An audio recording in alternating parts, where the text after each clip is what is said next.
Wiring and setting, limit switch.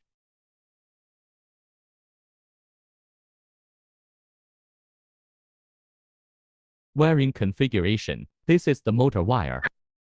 And this is the limit switch wire. There are two ports, mechanical and electronic. Our model uses electronic limit switches, which must be connected to the electronic limit switch terminals. Both dip switches E and R must be set to the down position. Press and hold the open button until the desired position is reached.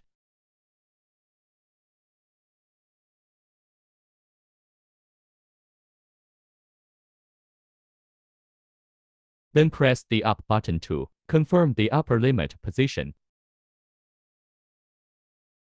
Press and hold the close button until the desired position is reached.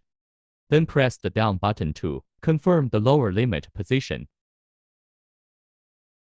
Limit settings are now complete.